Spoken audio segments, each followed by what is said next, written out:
The world of customer service, especially when it comes to the restaurant industry, can be cutthroat and fast-paced. Gus's Pizza may seem that way at first glance. However, this video will show you all the basics necessary to settle in and become a valuable member of the Gus's team as a pizza chef. Feel free to pause or rewind at any point if necessary. Now, let's look at the very first step in becoming a Gus's Pizza maker, the roller. There would be no Gus's Pizza without the help of the roller. It is the first step in making the pizza. When observing the roller, it is worth noting that there is a top roller as well as a bottom roller. The top roller is where the dough ball will start to stretch out. The easiest way to make sure that the dough remains circular is to make sure that you keep the dough ball in a circle when you first start flattening it. The goal is to stretch the dough ball out into whatever size you would like. The pizza sizes are as follows. A 10-inch pizza is a small, a 12-inch pizza is a medium, a 14-inch pizza is a large, and an 18-inch pizza is an extra large. There are also cheese sticks as well as deep dish options. However, for today, we will be focusing on the small, medium, and large original crust pizzas. The roller is controlled from the adjuster arm, as seen here. This moves up or down and coincides with how big you are trying to stretch the pizza. Watch this again and notice how the spring moves up as you move the lever down. The black line on the roller is where the lever should be set when rolling out an original crust. The best way to avoid the crust getting stuck in the roller is to use flour. You should sprinkle flour on the top side of the crust before putting it through the roller. As far as stretching the dough out, the best way to do this is to pull on the dough with your right hand as it pushes through the roller into your left hand. Another tip is to spin the crust as you are putting it through the roller, as seen here. The size of the crust you are hoping to roll is determined by the size of the dough ball. One dough ball equals a large crust. If you rip about a quarter of the dough ball off, that would give you a medium crust.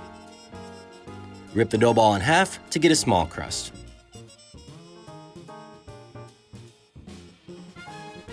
To reiterate, the easiest way to keep the crust in a circle as you are rolling it is to make sure that it is circular when you flatten it.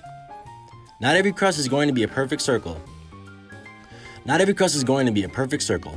the main goal in rolling out crusts is to get them as close to a perfect circle as possible while avoiding any rips or tears.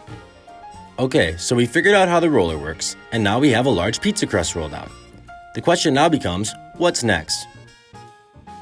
Next, we will have to form the walls of the crust, transforming it into pizza form.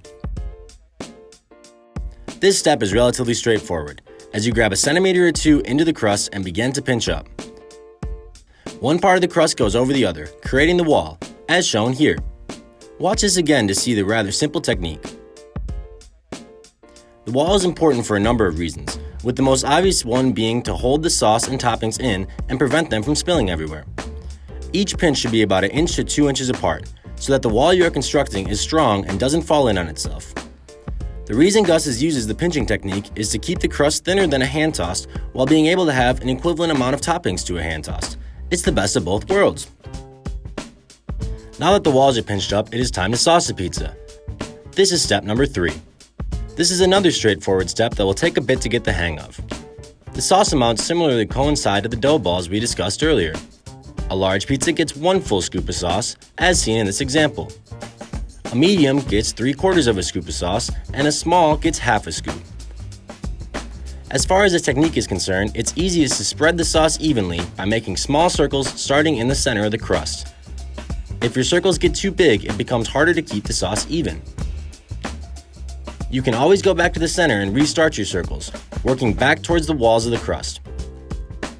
Another helpful tip is to grab the ladle about halfway down the handle, as this will give you much better control over the circles you're attempting to make. Now before we move forward to the next step, we have to talk toppings. The first and most important lesson when discussing the toppings is that veggies always go under the cheese, whereas meats will go on top. There are specialty pizzas that break this rule, but we will get into that later. Here's a full list of vegetable and meat toppings available at Gus's. Feel free to pause the video if you want to study this list further. The most popular toppings are typically sausage or pepperoni. Now, let's get back to our example pizza. We are making a large jalapeno, pineapple, pepperoni, and bacon pizza. Now, if you look at the checkout ticket in the corner, you can see the abbreviations for the order. The L signifies that it is a large pizza. Each topping is abbreviated next to the L to save space in case there is more to the order. This is a unique part of the way things are done at Gus's. Everything is handwritten. There is no POS system. It is done the traditional way. Another unique thing Gus's does is using sliced cheese instead of shredded cheese, as you can see here. Most other pizza places use a shredded blend for their topping cheese. There is no set amount of how much cheese goes on a pizza.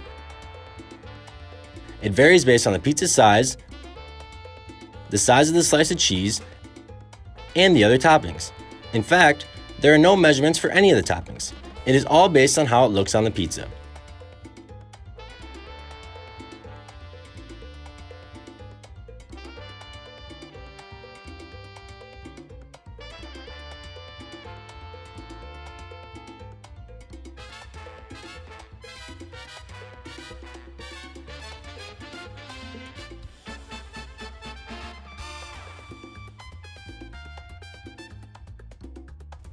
After the toppings have been put on, it is now time to put the pizza in the oven. This step is simple but incredibly crucial, as this is where a majority of mistakes occur. The most important thing to remember with this step is that you should shake the paddle a little bit before putting it in the oven, just to make sure the pizza is not stuck to it.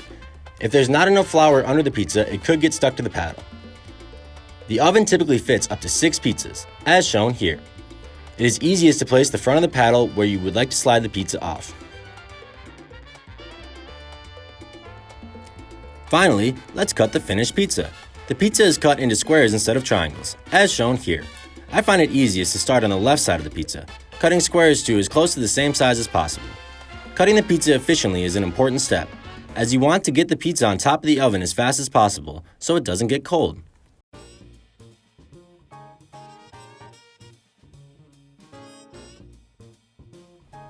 To review, there are 6 steps to learn in order to master the basics of being a Gus's pizza chef. The first and most important step is step 1. Using the roller to roll out the crust into the correct size is the first thing you will master.